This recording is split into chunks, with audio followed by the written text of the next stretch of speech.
Welcome to a new deep dive. We're tackling a topic today that, well, it seems to be everywhere when people talk about what drives us, what makes us happy, and even, why we struggle with things like addiction. You sent in the stack of sources because you wanted a clearer understanding of this powerful chemical in your brain, what it is, how it works, and why it has such a profound influence on so many aspects of your life. That's right. It's a molecule that's become a bit of a buzzword, hasn't it? Often really oversimplified in popular discussions. But as these sources show, the reality is far more intricate and, honestly, much more fascinating. We're going on a deep dive into dopamine. Exactly. Our mission here is to take these articles, research papers, notes you provided, pull out the most important nuggets. We want to unpack what dopamine really does, its true role in, say, motivation, learning, movement, and even understanding challenging conditions. Think of this as getting a really clear map of a complex landscape, tailored just for you, so you can see how this one molecule impacts everything from, deciding to get out of bed to the habits you form every day. It's not just about pleasure, it's about drive, learning, and the delicate balance of your brain's motivational engine. It really is a cornerstone, I think, for understanding so many brain functions. And by going beyond that surface level, you gain a much deeper appreciation for its complexity and its power. Okay, let's unpack this then. Let's start right at the very beginning. What is dopamine? What's its basic identity according to these sources? Okay, so at its core, dopamine is described as an organic chemical. Within your body, it plays a kind of dual role. It can function as both a hormone, meaning it travels through your bloodstream to signal distant cells or organs, and perhaps more famously as a neuromodulatory molecule, primarily acting within your nervous system to influence how brain cells communicate. A neuromodulator, okay. Yeah. And it belongs to specific chemical families, right? Like catecholamines and phenethylamine. Precisely, yeah. Those are its chemical classifications, give scientists clues about its structure and, how it interacts with other molecules. The sources also detail its synthesis pathway, basically, how your body builds it. It's created by a specific chemical reaction, removing a piece, technically called a carboxyl group, from a precursor chemical known as LDPA. LDPA, so that's the immediate ingredient needed to make dopamine. Right. Where does the LDOPA come from? Right, LDOPA is synthesized internally. Yeah. Within your body, mainly in the brain and the kidneys, according to these sources. Okay, brain and kidneys, got it. Is dopamine just something we humans have? Or is it more widespread? Oh, not at all, which is pretty amazing, actually. The sources point out that dopamine itself is found widely across the biological world in plants and in most animals. It even exists in the nervous systems of, ancient creatures, jellyfish, corals. It suggests its signaling role is incredibly old, maybe going back over 500 million years. It acts as a neurotransmitter in everything from simple mollusks to complex vertebrates like us. Wow, that's a molecule with a long, long history, a diverse history across life. But here's a crucial point the sources emphasize. Even though it's in plants and animals we might eat, consuming dopamine in food doesn't directly boost brain dopamine, does it? That's a critical distinction, yeah. And it highlights a key protective mechanism of the brain. Dopamine you consume in your diet absolutely cannot cross the blood-brain barrier. Think of this barrier as like a highly selective filter. It protects your brain from substances circulating in your blood. So for dopamine to function inside the brain, it has to be manufactured there. Made locally. Exactly. It's made by specific types of cells, primarily certain neurons, the brain's signaling cells, and also some cells in the adrenal glands, which are part of your stress response system, though its role there is quite distinct from brain function. Okay. And the building blocks for this brain synthesis, they come from things we eat, right? The precursors. Exactly right. The primary pathway starts with amino acids we get from our diet. It begins with L-phenylaline. That's an essential amino acid, meaning your body can't make it. You must get it from food. This is converted to L-tyrosine, which is a non-essential amino acid. Your body can make it, but you also get it from food. Both are readily available in protein-rich foods, So things like meat, eggs, dairy, soy. Yeah, things like that. Then that L-tyrosine is converted into L-dopa. And finally, that L-dopa is turned into dopamine by removing that carboxyl group we mentioned earlier. So you need the right raw materials from your diet, absolutely. But the actual brain-active dopamine has to be custom-built inside your head. Precisely. And once it's inside the brain cells, it fulfills those two main functions we discussed, acting as a neurotransmitter to send signals directly across those tiny gaps, the synapses between neurons, and as a neuromodulator, which means it influences how groups of neurons respond to other signals, sort of fine-tuning their activity more broadly. Okay, that gives us a really solid foundation on what dopamine is and where it originates. Now, the brain is incredibly complex, and the sources talk about distinct dopamine pathways. Mm. Why is it important to understand these different routes dopamine takes? What do they tell us?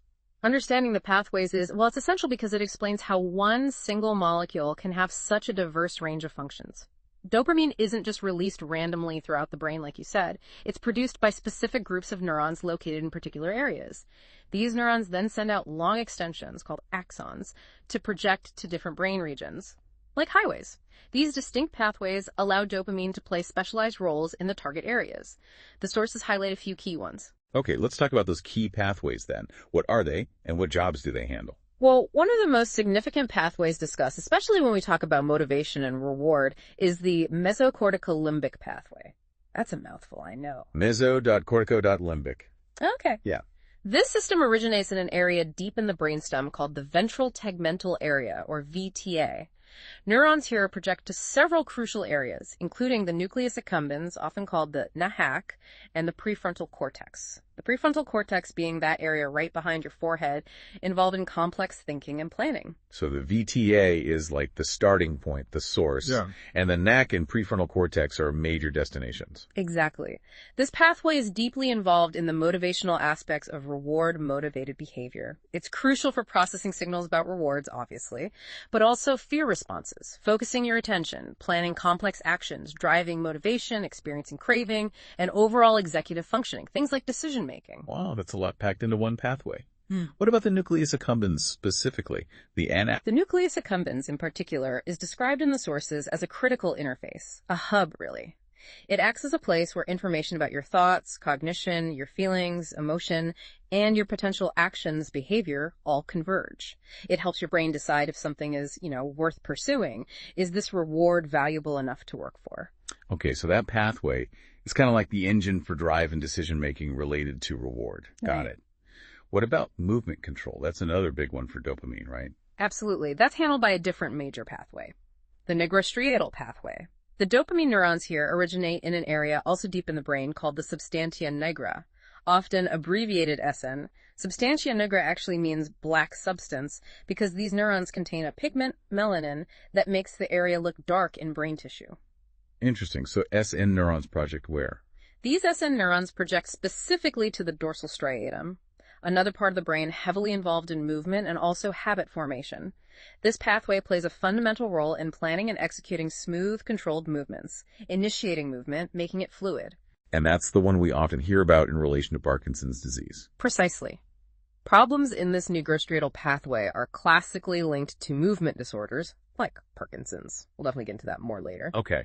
Is there a pathway involved in regulating hormones, too? I think the sources mentioned that. Yes, that's the tuberoinfundibular pathway. Another one, here, dopamine neurons in the hypothalamus, which is like the brain's control center for many bodily functions, like temperature, hunger, sleep. Specifically in the arcuate nucleus and paraventricular nucleus of the hypothalamus. They send projections down to the pituitary gland. That's the body's master hormone producer, sitting right below the brain. And what does dopamine do there at the pituitary? Here, dopamine influences hormone secretion, most notably by inhibiting or putting the brakes on the release of prolactin. Prolactin is a hormone involved mainly in lactation after childbirth, but it has other functions too. Dopamine basically tells the pituitary, hold off on the prolactin release. So dopamine can act as an inhibitor for certain hormones. Fascinating. Are there other areas in the brain that receive dopamine signals? Any minor pathways mentioned? The sources do mention a couple of others. Dopamine projections to the posterior hypothalamus. Some research suggests this might be involved in conditions like restless leg syndrome, and also projections to the retina in your eye. Dopamine plays a role there in visual processing, adapting to different light levels. So it really does have its tendrils reaching into diverse parts of the nervous system: eyes, movement, motivation, hormones. The sources also make an important point about systemic dopamine, the kind outside the brain, versus central dopamine inside the brain, and how that relates to health conditions. Yes, it's a really key distinction to keep in mind.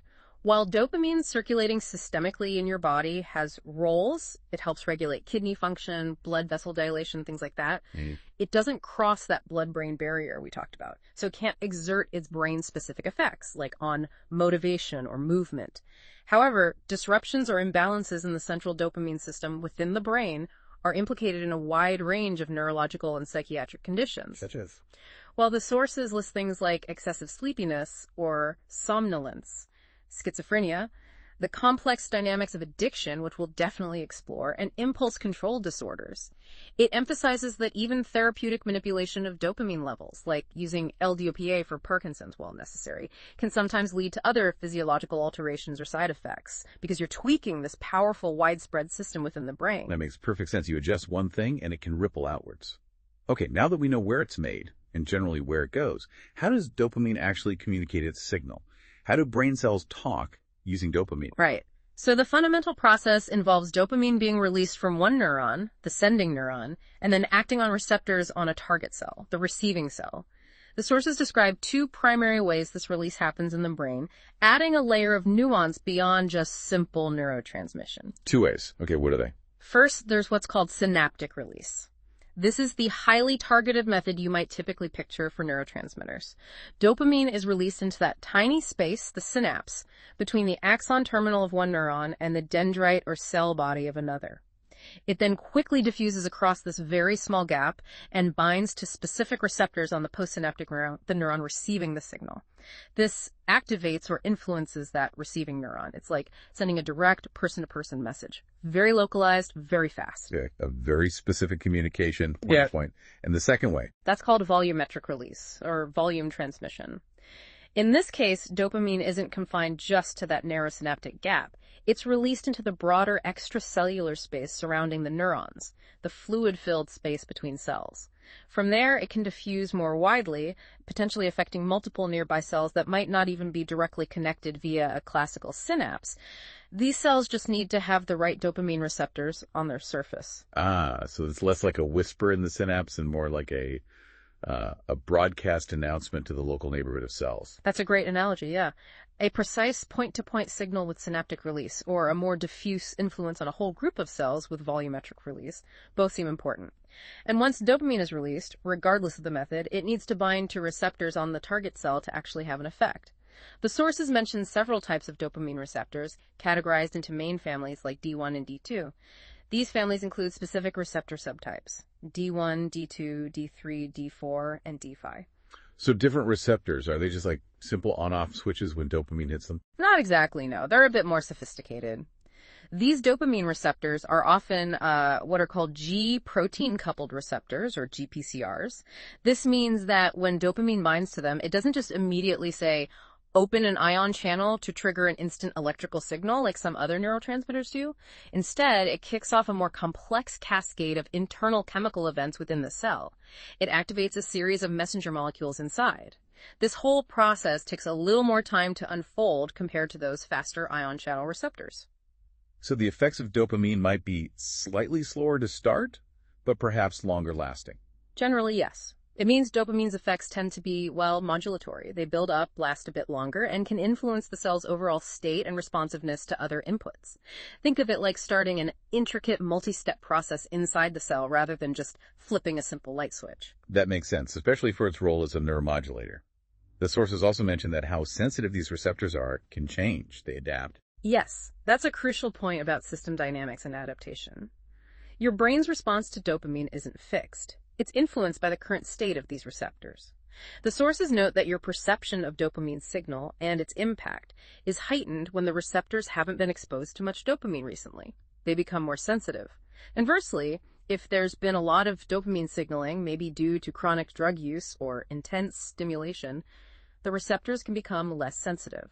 It's a process often called desensitization or downregulation. The cell essentially dials down its response. Like turning down the volume if the music's too loud. Exactly. Or if there's been a lack of dopamine, they can become more sensitive or upregulated.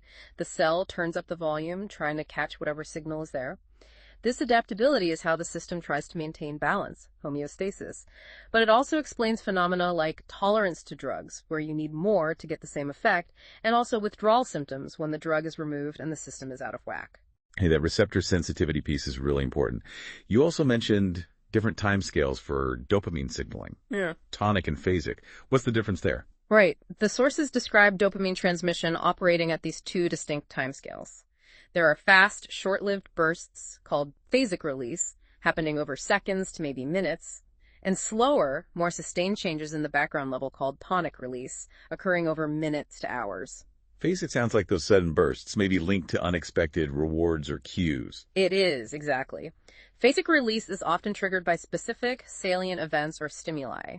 Things like encountering something new, surprising, or importantly, something that predicts a reward is coming.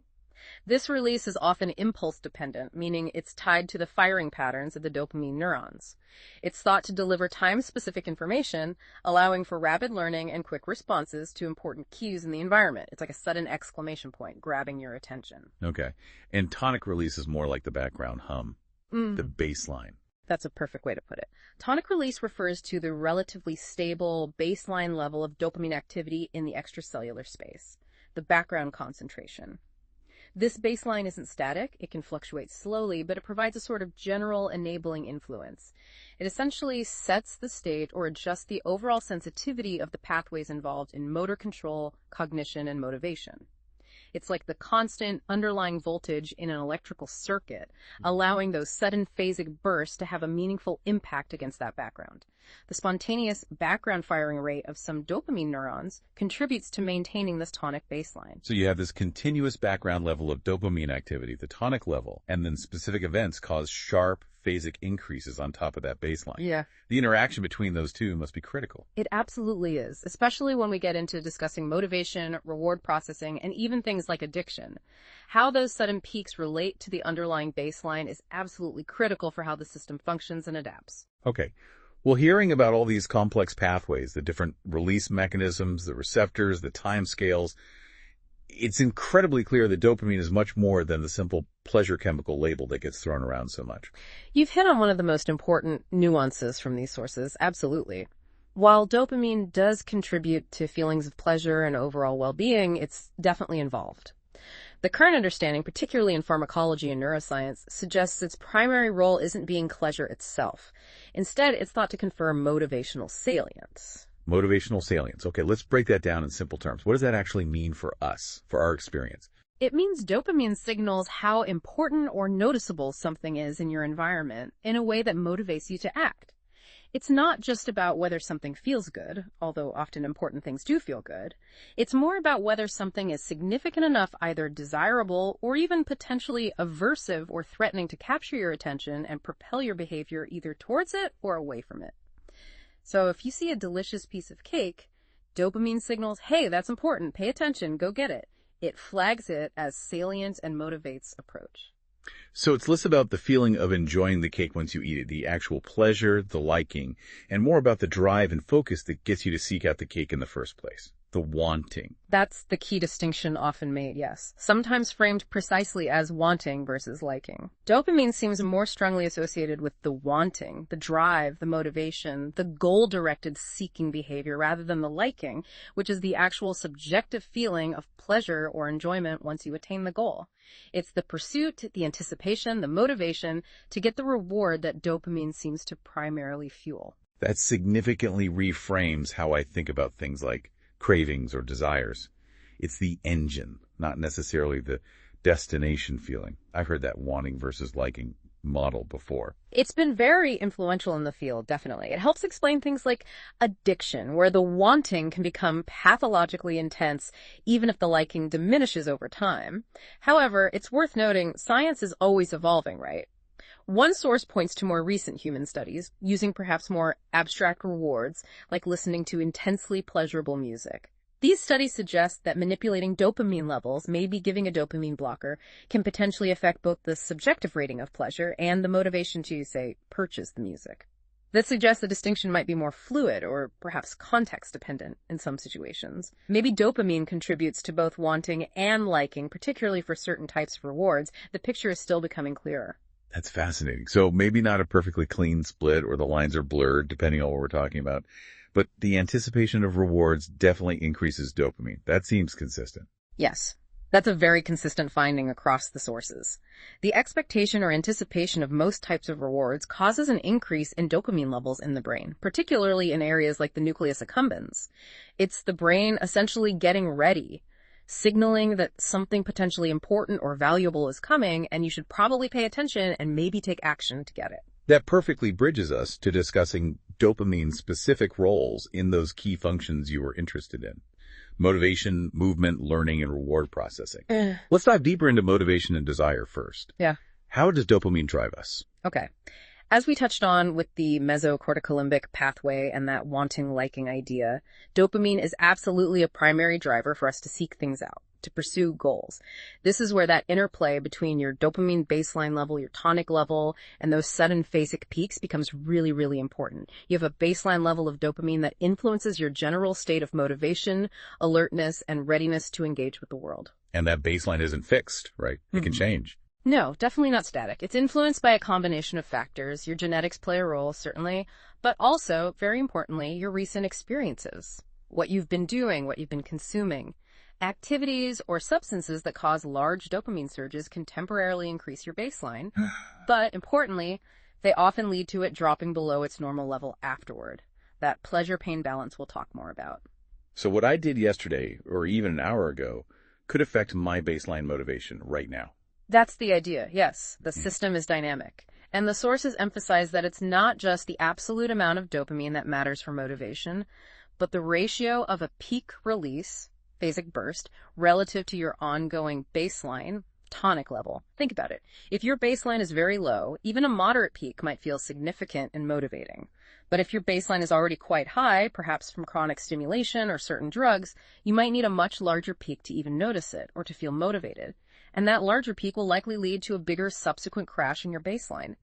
So it's about the change, the signal rising above the background noise, not just the overall volume level. Exactly. Just generally, increasing dopamine across the board might make you feel kind of scattered, maybe excited about many things briefly. But without the right dynamic between peak and baseline, that motivation can be fleeting or unfocused. Optimizing this ratio, keeping the system responsive, seems key for sustained, directed drive. That makes a lot of sense. I like how one source put it, dopamine colors the experience. Yes, that was a great description. It colors the subjective experience of an activity to make it more pleasurable, to make it something that you want more of. It contrasts this beautifully with chemicals like epinephrine or adrenaline.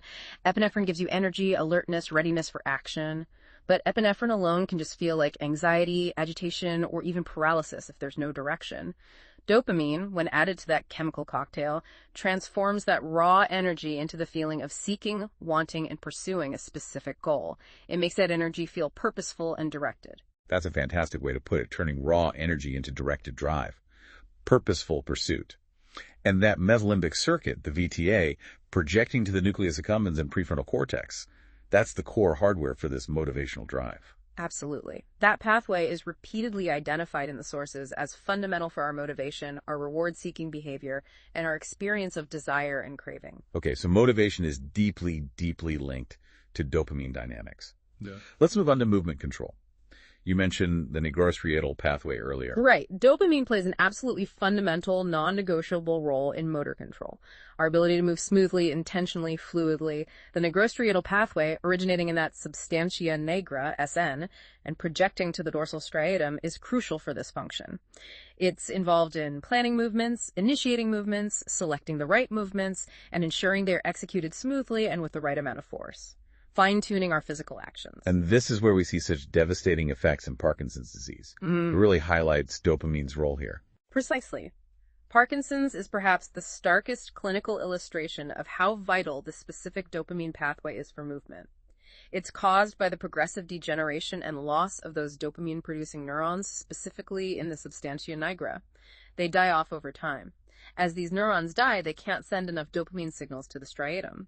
This dopamine deficit, this disruption in the nigrostriatal pathway, leads directly to the characteristic motor symptoms we associate with Parkinson's. Tremors, especially at rest, rigidity or stiffness in the limbs, slowness of movement called bradykinesia, and problems with balance, posture, and coordination. The primary treatment, as mentioned, is often administering L-DOPA, the precursor molecule, to try and boost dopamine production in the remaining cells or perhaps directly in the striatum.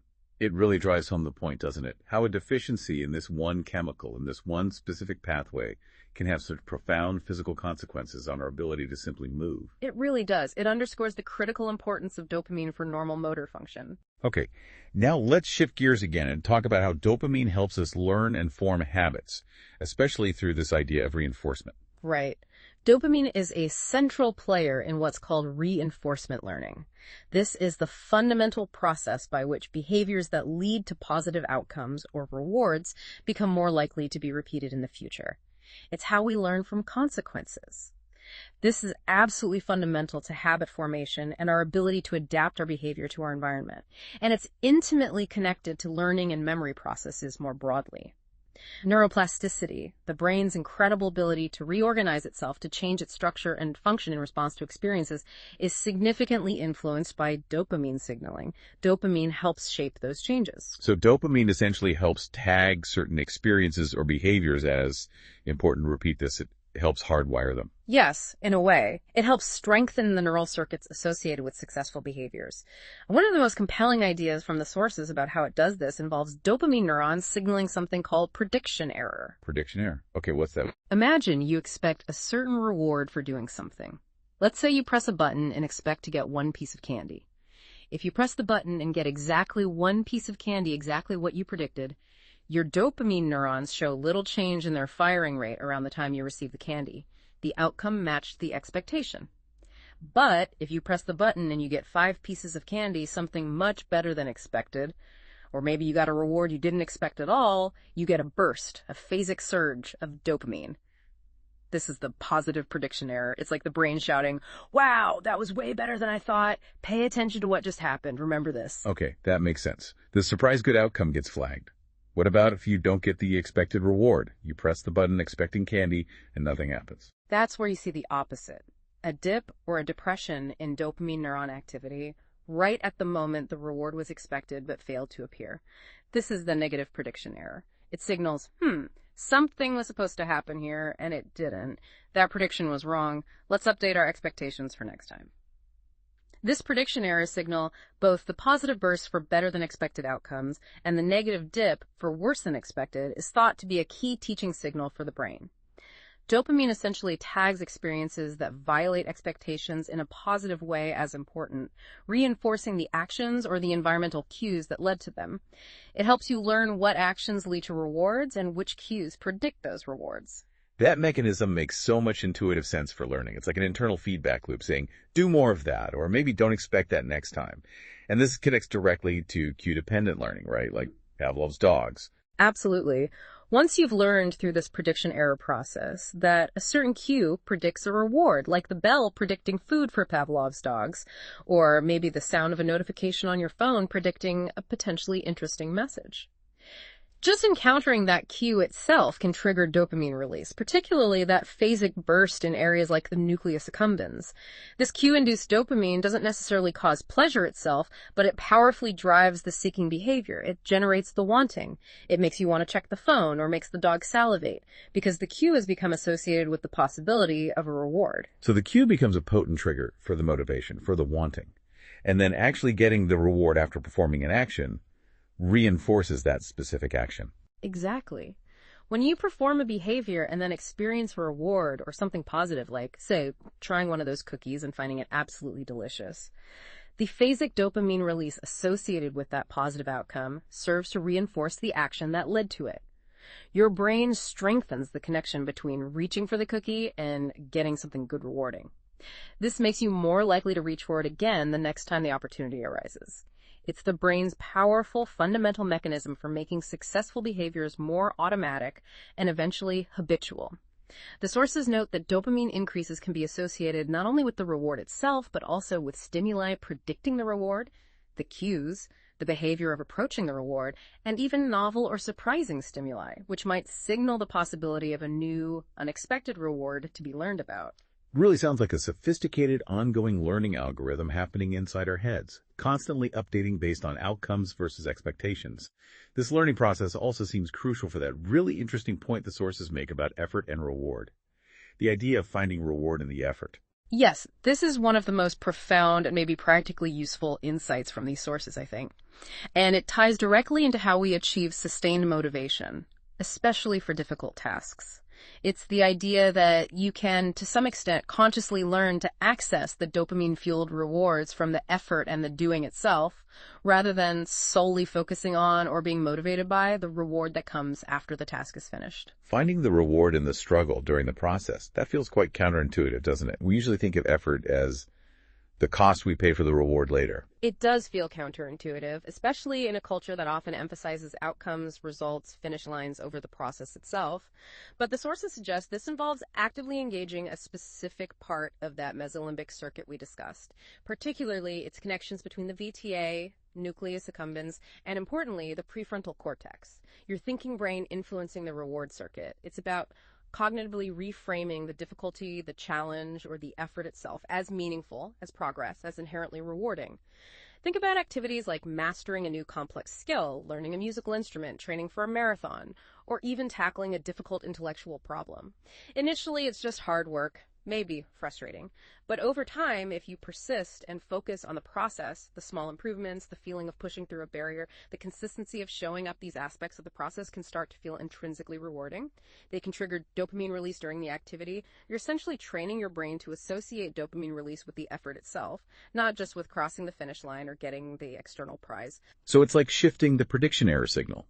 Instead of the only better than expected outcome being the final reward, the brain learns to predict and receive smaller internal rewards from making progress, from overcoming the friction, from the act of striving itself. That's the concept, exactly. You're teaching your reward system to value the journey, the striving. The sources even offer a significant caution here. Relying too heavily or exclusively on external rewards given only after the effort is completed, like promising yourself a big dessert only after you exercise, or giving a child money only for getting an A, might actually undermine this natural process of finding the activity itself reinforcing. Yeah, so undermine it. Because your brain might learn to strongly associate the dopamine release only with the external treat or the final grade, not with the effort of exercising or studying. This can paradoxically make you less likely to want to engage in the activity for its own sake in the future. The motivation becomes purely extrinsic, tied to the external reward, and the intrinsic value of the activity diminishes. This is sometimes called the overjustification effect. Wow. So that post-workout cookie might inadvertently make me love cookies more, but not necessarily love the workout more in the long run. It might even make the workout feel like just a chore I have to do to get the cookie. That's the potential pitfall. Precisely. The suggestion from the sources is that finding ways to subjectively feel rewarded by the activity itself, even embracing the difficulty as a sign of growth, is a much more sustainable path for long-term engagement and building intrinsic motivation. It's about accessing that dopamine signal during the process, training your system to value the journey, not just the destination. This is where it gets really interesting, how we can consciously work with our own brain chemistry to cultivate motivation. That's a really powerful idea for building lasting habits and finding satisfaction in challenging pursuits. A total game changer if you can make it work. Now, let's look at the flip side, all the many things that can significantly influence our dopamine system, both naturally occurring things and external substances or behaviors. The sources list quite a few examples. They certainly do. It highlights just how dynamic and responsive this system is. Our dopamine levels are constantly being modulated by what we do, what we experience, and what we consume. For example, focusing on natural activities first. Even simple things like eating certain foods can cause dopamine release. Chocolate is mentioned specifically as causing a transient increase, maybe about 1.5 times above your baseline level. A small but noticeable boost for many people. Okay. What about something maybe more intense, like sex? Yes. The pursuit and the act of sex are associated with a more significant increase in dopamine, according to the sources. Around double your baseline dopamine levels, a 2 times increase. A stronger signal. Okay, and food generally has a big impact, you mentioned. Absolutely. Food and eating are powerful modulators. The sources note an interesting effect. Fasting, or restricting food for a period, followed by eating, can evoke a larger dopamine release than just eating normally. It suggests the contrast, the novelty, or maybe the relief of hunger after deprivation enhances the reward signal. Highly palatable foods, things that taste really good, particularly savory ones perhaps, are also mentioned as leading to potentially large dopamine releases. So our basic evolutionary drive to seek out calories and rewarding taste really taps into this dopamine system. Makes sense. What about things we might do for health or well-being? Exercise. Yes, exercise is mentioned as being able to lead to dopamine increases, contributing perhaps to the runner's high or the generally positive feeling after a good workout. And perhaps more surprisingly, cold water exposure is highlighted in one source. A study described found that full-body immersion in cold water up to the neck caused a significant and, importantly, sustained increase in dopamine. It reached levels about 250% above baseline, and the levels apparently remained elevated for a considerable time, even after getting out of the cold water. Wow, 250% above baseline. And sustained. That's a massive and lasting effect compared to chocolate or even sex. Yes, it was a very notable finding presented in the sources. It suggests that cold exposure, even when someone is somewhat adapted to the cold, acts as a potent non-pharmacological stimulus for dopamine release, a very robust physiological response. Interesting. What other natural influences are mentioned? Social factors. Yes, social connection and pair bonding are brought up. Chemicals associated with bonding and trust, like oxytocin, are suggested to trigger dopamine release in these reward circuits. This makes perfect sense from an evolutionary perspective, right? We are social creatures, and our brains are wired to find connection rewarding, motivating us to seek out and maintain social bonds. It's fascinating how these basic biological and social drives are so deeply intertwined with this one chemical system. Any other influences in this sort of natural category mentioned? Listening to music that you find intensely pleasurable is mentioned. As we discussed earlier, it seems to affect both the pleasure, liking, and motivational wanting components, likely via dopamine modulation.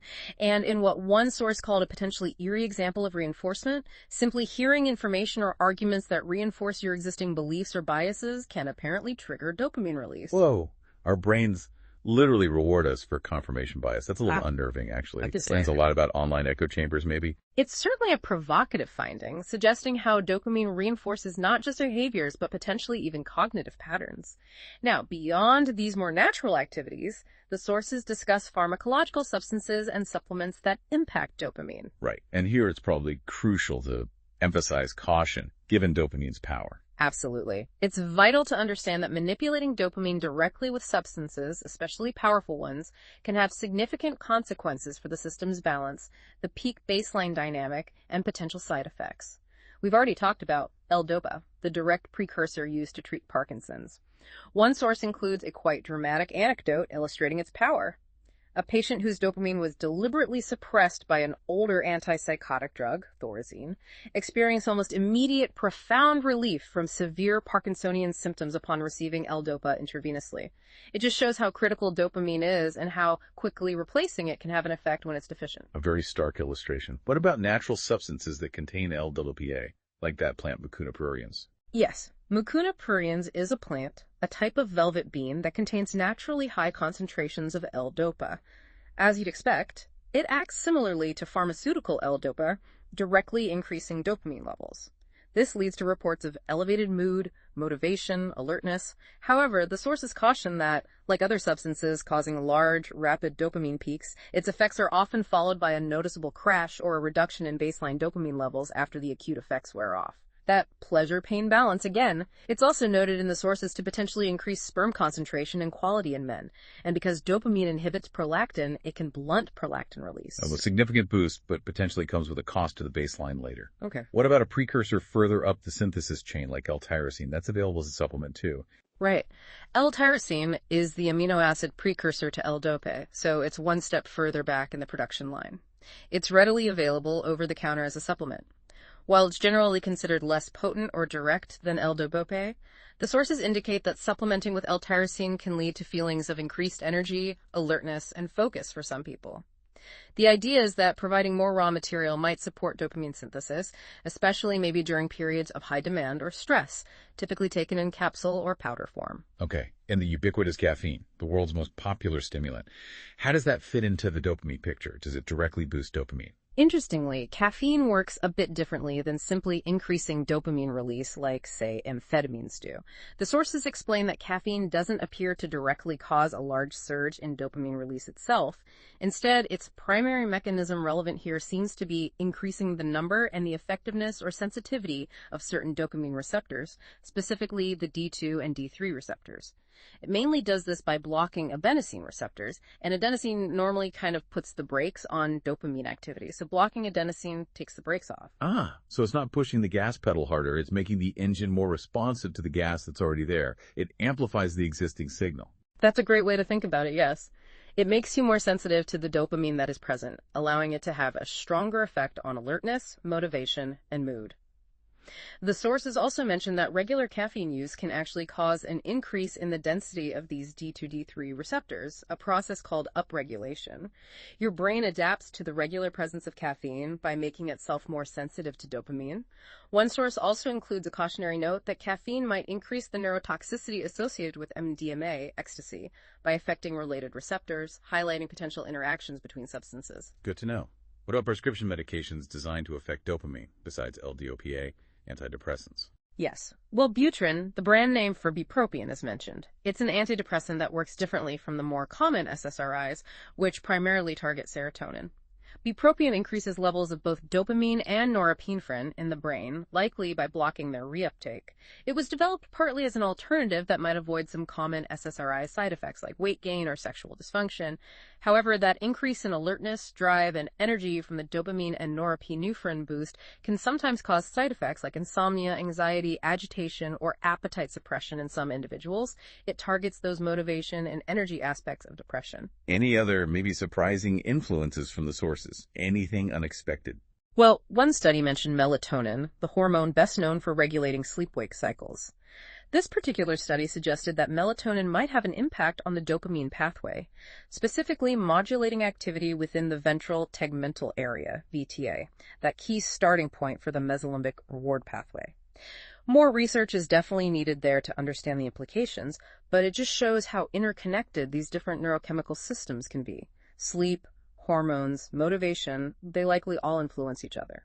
Absolutely. So a really wide range of things influence our dopamine, from the activities we choose, to the food we eat, to sunlight, cold, social interactions, music, supplements, medications, and of course, drugs of abuse. This leads us directly into one of the most important organizing concepts that came up in the sources. This interplay between dopamine peaks, your baseline level, and something called the pleasure-pain balance. Yes, this concept, referenced explicitly in one source and implicitly related in others, is absolutely crucial for understanding habit formation, motivation maintenance, and particularly the cycle of addiction. It describes how the brain's system for processing pleasure and pain seems to work like a kind of seesaw or balance scale, constantly trying to maintain equilibrium or homeostasis. A seesaw, how does that work with dopamine? Okay, so imagine a seesaw perfectly balanced at neutral. When you experience something pleasurable that causes a significant dopamine release, a large phasic peak, it's like a heavyweight pushing the pleasure side of the seesaw down. You feel good, motivated, excited, but the brain doesn't like to be out of balance for long. In its effort to maintain stability, it immediately activates counter-regulatory mechanisms. This is like your brain quickly adding weights to the opposite side of the seesaw, the pain side, to try and bring it back to level. These are opponent processes. So the brain actively pushes back against the intense pleasure to regain balance. Exactly. It's an adaptive mechanism. But here's the critical part the sources explain. After the intense pleasure fades and the dopamine peak subsides, the weight is removed from the pleasure side. Those counter-regulatory pain weights that the brain added remain on the seesaw for a while longer. They don't disappear immediately. This causes the seesaw to tip below the original neutral point into the realm of mild discomfort, apathy, or even what could be subjectively felt as pain or dysphoria. When it comes to dopamine specifically, this translates directly into your dopamine baseline, dropping significantly below its normal level after experiencing a large peak. That perfectly explains the crash, or feeling low and unmotivated after something really exciting or intensely pleasurable happens, the hangover effect, even if it's not from alcohol. Precisely. There isn't enough dopamine circulating to maintain that normal baseline level, and the whole system is temporarily shifted towards the pain or low motivation side of the balance due to those lingering opponent processes. This state is often characterized by those feelings of low drive, lack of excitement, difficulty feeling pleasure from everyday things, anhedonia, irritability, or general malaise. The system seems designed for a dynamic range. It wants to respond to important things, but it also wants to return to baseline. Maintaining balance, avoiding chronic extreme highs or lows, seems key for healthy function. And this constant seeking of huge dopamine increases, which then cause bigger and bigger compensatory pushes to the pain side, leading to deeper and longer-lasting crashes. That sounds exactly like the vicious cycle of addiction. It's strongly, strongly linked. The compulsive pursuit of substances or behaviors that cause massive unnatural dopamine surges is a hallmark of addiction. Individuals are essentially chasing that intense high, the big peak on the pleasure side, which inevitably leads to a more severe and prolonged drop in their dopamine baseline, a deeper tip to the pain side.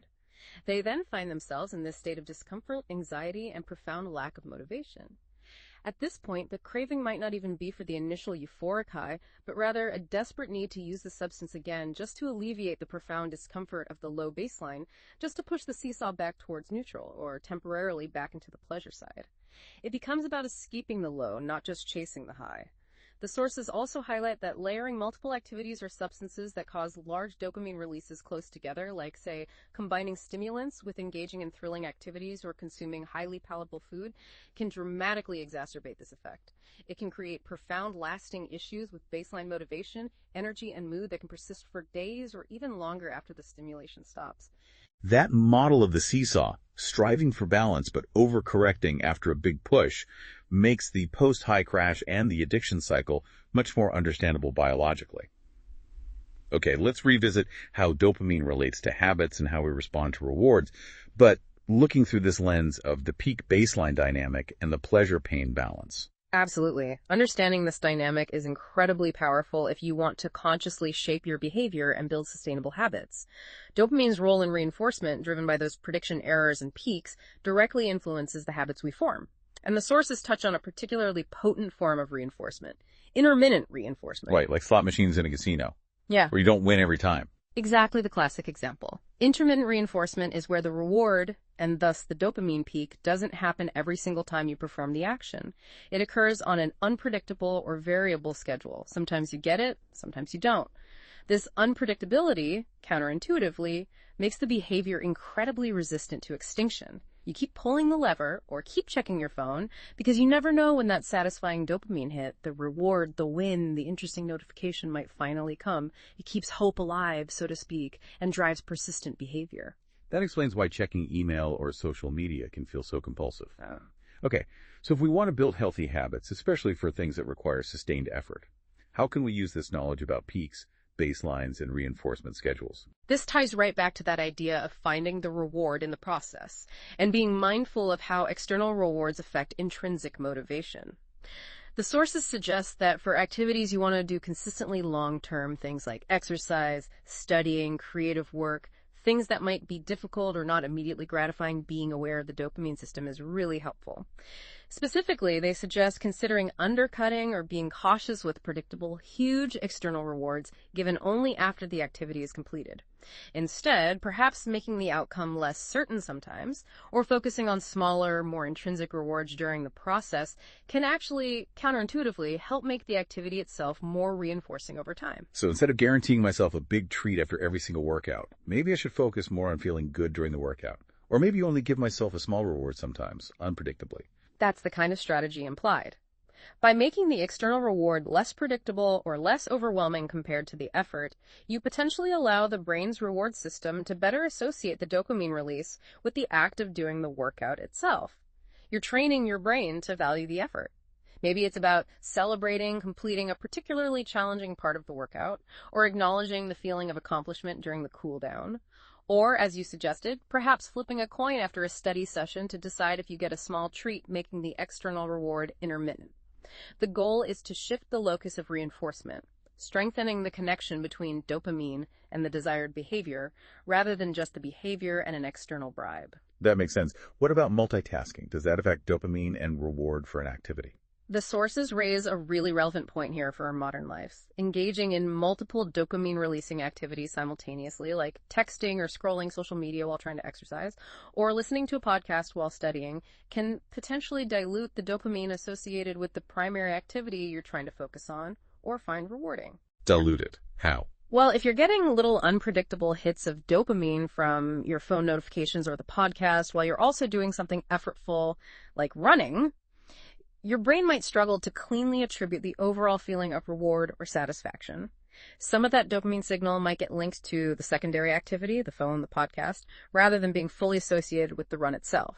This could potentially make the main activity feel less fulfilling, less engaging, or less inherently exciting over time. You're splitting the reward signal. The sources propose that consciously removing these multiple competing sources of dopamine during activities you want to cultivate long-term focus on or genuine enjoyment from could be a valuable strategy. It allows the dopamine signal to be more strongly and cleanly associated with the activity itself, potentially making it more intrinsically rewarding and sustainable in isolation. That's a really practical, actionable takeaway. For living in our hyper-stimulated world, focus on one thing to get the full reward from it. Okay, finally, let's look at the serious consequences when this intricate dopamine system goes significantly wrong. The imbalances and the associated disorders that the sources describe in detail. Right. Dysfunction in the dopamine system isn't trivial. It's implicated in several major neurological and psychiatric conditions, highlighting its fundamental importance. We've already discussed Parkinson's disease multiple times. It stands as the classic example of neurodegeneration, the loss of dopamine neurons in the substantia nigra, leading directly to severe motor impairment, often treated with LDPA to try and compensate. Right, the broken motor control system due to lack of dopamine there. Exactly.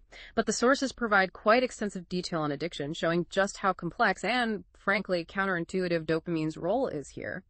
As we covered, yes, most addictive drugs cause significant dopamine release, especially in that ventral striatum area, including the nucleus accumbens. That initial surge is thought to be crucial for their reinforcing effects. The reward center getting flooded. Initially, yes. But here's where the neurochemical imaging studies, discussed in the sources, reveal a really surprising finding. Individuals with established addiction often show blunted or reduced dopamine increases in the striatum in response to the drug itself compared to people who aren't addicted. They also tend to report a less intense subjective high from the drug over time, even when they're actively using. Wait, that seems completely backward. If the drug isn't giving them as big a dopamine hit anymore, why the compulsive, uncontrollable use? This is where the role of those conditioned cues becomes absolutely central to the modern understanding of addiction. In stark contrast to the blunted response to the drug, individuals with addictions show larger and more significant dopamine increases in the striatum in response to drug-associated cues. These are things like seeing drug paraphernalia, being in the specific location where they usually use, encountering people they use with, or even just thinking about the drug or experiencing stress that they associate with using. These cue-induced dopamine responses are strongly linked to intense feelings of craving, and some studies cited suggest these cue responses can actually be greater in magnitude than the dopamine response to the drug itself later on in addiction. Wow. So the anticipation or the reminder of the drug, triggered by these learned cues, becomes neurochemically more powerful than the actual drug effect. That appears to be a key part of the pathology, yes.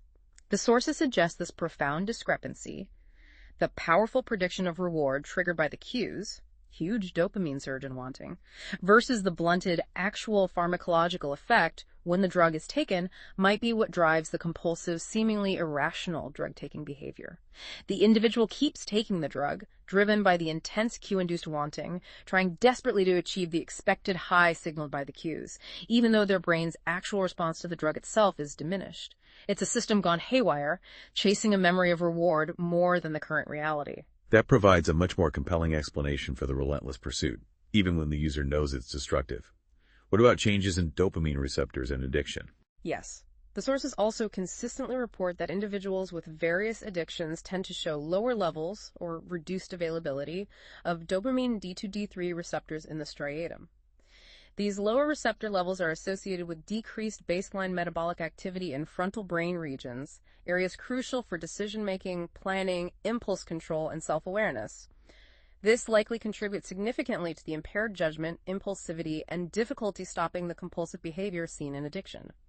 But here's yet another layer of nuance and complexity. Some studies cited suggest that individuals born with naturally lower D2-D3 receptor levels might actually report more initial pleasure from stimulants when they first try them. And other studies hint that lower stimulant-induced dopamine release might even predict vulnerability to developing addiction later. So maybe having a less responsive dopamine system to begin with could be a risk factor. It's complicated, but that's one interpretation being explored. It leads some researchers to hypothesize that having a robust dopamine signaling capacity, perhaps reflected partly in adequate receptor levels, might be more related to resilience against developing addiction, rather than dopamine simply being the cause of addiction. The traditional, simpler dopamine theory of addiction, addictive drugs release dopamine, therefore dopamine causes addiction while influential, hasn't directly led to many effective new treatments. This is pushing research towards understanding these more complex interactions involving receptors, frontal lobe function, learning, stress systems, and conditioned responses. It's clearly a much more intricate and multifaceted picture than just a simple more dopamine equals more addiction story. Okay, what about schizophrenia? How is dopamine involved there? Evidence strongly suggests that altered dopamine activity plays a significant role in schizophrenia, although the exact nature is still debated. The most compelling evidence comes from pharmacology. Most effective antipsychotic medications used to treat the so-called positive symptoms, like hallucinations and delusions, are dopamine antagonists. They work primarily by blocking the activity of dopamine receptors, particularly the D2 subtype. Reducing dopamine signaling tends to alleviate these symptoms. Early studies looking at the brains of people with schizophrenia after death sometimes found increased levels of dopamine or increased numbers of D2 receptors. However, interpreting this is tricky, because long-term treatment with those very antipsychotics, which block D2 receptors, can actually cause the brain to compensate by increasing the number of D2 receptors. It's called upregulation. So it's hard to definitively know if those receptor changes were a primary cause of the illness or an effect of the chronic treatment. The consensus points towards some form of dopamine hyperactivity or dysregulation, especially in certain pathways, contributing to psychosis. Okay, so reducing dopamine activity is a common treatment approach for schizophrenia psychosis. How about ADHD? Attention Deficit Hyperactivity Disorder. ADHD is often associated with the opposite pattern, generally decreased or underactive dopamine activity, particularly in the prefrontal cortex pathways involved in executive functions like attention regulation, working memory, and impulse control. And interestingly, the primary medications used to treat ADHD are often dopaminergic stimulants like methylphenidate, Ritalin, or amphetamines like Adderall. However, and this is a crucial distinction, they are prescribed at much lower controlled doses than those typically used illicitly or leading to addiction. At these lower therapeutic doses, these stimulants increase dopamine levels and norepinephrine in a way that in individuals with ADHD's underlying dopamine deficit can actually help improve attention, reduce hyperactivity, and enhance impulse control, bringing function closer to baseline. It's a paradoxical effect compared to how high doses affect individuals without ADHD or in the context of addiction. That's a really important point about dose and the underlying state of the system determining the effect. Context matters hugely. What about restless leg syndrome? You mentioned a possible link earlier. Yes, restless leg syndrome, RLS, which involves those uncomfortable sensations and an irresistible urge to move the legs, particularly during rest or at night, is also associated with decreased dopamine activity or dysfunction in certain dopamine pathways. The exact location is still being investigated, but possibilities mentioned in the sources include pathology in the posterior hypothalamus or perhaps spinal cord dopamine projections we touched on earlier. Some treatments for RLS actually involve dopamine-enhancing medications. Okay, and lastly, what about depression? Is dopamine involved in mood disorders? It appears so, yes. While serotonin has traditionally received more attention in depression, dopamine is increasingly recognized as playing a role, particularly in certain subtypes or specific symptoms of depression, especially relevant for symptoms like anhedonia, the inability to feel pleasure, low motivation, apathy, fatigue, and psychomotor slowing, things that really relate to dopamine's core functions. As we mentioned, the antidepressant Wellbutrin, bupropion, which increases both dopamine and norepinephrine, is often used specifically to target these types of depressive symptoms, sometimes as an alternative or adjunct to SSRIs. Furthermore, some preclinical research, like optogenetic studies in mice mentioned in the sources, using light to precisely control dopamine neuron activity, has linked increased activity in ventral striatal dopamine neurons to resilience against developing depression-like behaviors after stress. This points towards dopamine's potential role not just in symptoms, but maybe in our underlying capacity to cope with adversity and maintain mood. So dopamine seems involved not just in feeling good, but potentially in our resilience and ability to bounce back, too. That's really significant. Finally, before we wrap up, the sources remind us that dopamine isn't just a brain chemical. It acts outside the central nervous system, too. And administering it medically, systemically, can have effects beyond the nervous system. That's right. It's important to remember the peripheral dopamine system has its own distinct functions. For example, in blood vessels, dopamine can inhibit the release of another neurotransmitter, norepinephrine, and it can act as a vasodilator, causing blood vessels to widen in certain beds, like the kidneys. In the kidneys themselves, dopamine plays a role in increasing sodium excretion and urine output. In fact, defects in this renal dopamine system might contribute to some forms of high blood pressure or hypertension. Elsewhere in the pancreas, dopamine can reduce insulin production. In the digestive system, it tends to reduce gastrointestinal motility, slows down gut movement, and helps protect the intestinal lining, mucosa. And even in the immune system, dopamine receptors are found on immune cells like lymphocytes, and dopamine can reduce their activity under certain conditions. It really is a systemic chemical with widespread influence. And so giving dopamine itself as a medication, like in an IV drip in the hospital, has to be done very carefully because of these peripheral effects. Absolutely. Systemic dopamine administration, which is sometimes used in critical care situations like severe heart failure or shock to help support blood pressure and organ perfusion, acts primarily on these peripheral dopamine receptors and other related receptors at higher doses. While it can be life-saving in those contexts, it has to be managed very carefully because it can have significant adverse effects.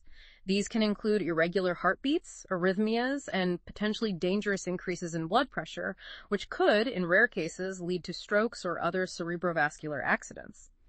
It just underscores that while dopamine is absolutely essential for life and brain function, it's an incredibly powerful chemical with widespread effects throughout the body, requiring careful medical supervision when administered externally as a drug. Wow. Okay.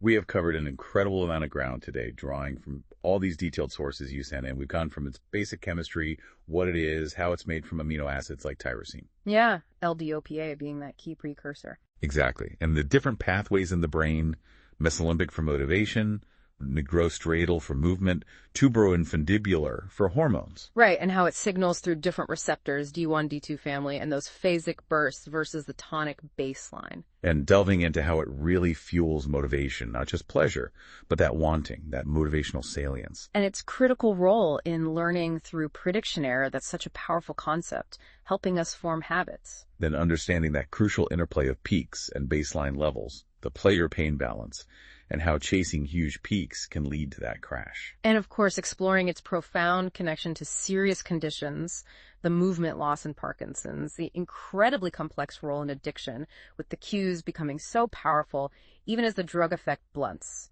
Its involvement in schizophrenia, ADHD, maybe depression, and restless legs too. As well as touching on all those things that influence it: food, exercise, colds, music, social connection, caffeine, medications, and more. Yeah, the picture that emerges is just so much richer, so much more nuanced than just the pleasure chemical, isn't it?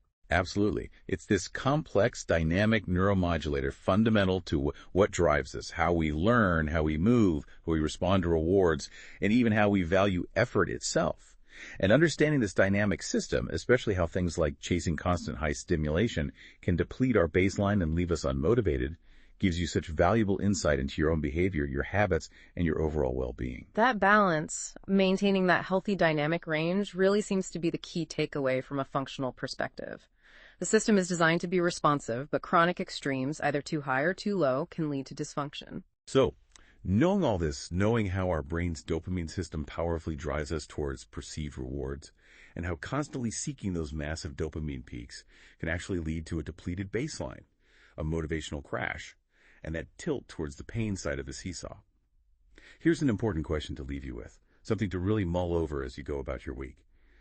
Given this intricate dance between dopamine peaks and your baseline, how can you consciously structure your daily life, your routines, your goals, how you approach challenges, your relationship with effort itself to work with your dopamine system? How can you cultivate sustained motivation, enhance learning, and find satisfaction, rather than getting caught in that cycle of chasing temporary highs that ultimately leave you feeling flat or depleted? What does finding that reward in the effort practically mean for you in the small, consistent actions you take every single day? It's a really powerful lens, I think, through which to view habit formation, goal pursuit, and just finding sustainable motivation in life. Being mindful of these dopamine dynamics gives you a real opportunity, potentially, to build a life that's not just about fleeting, intense moments, but about sustained engagement, resilience, and deep satisfaction. Thanks so much for joining us on this deep dive into the fascinating world of dopamine. We hope this exploration provides you with a clearer, more nuanced, and ultimately useful map of this incredible molecule's role in your brain and your life.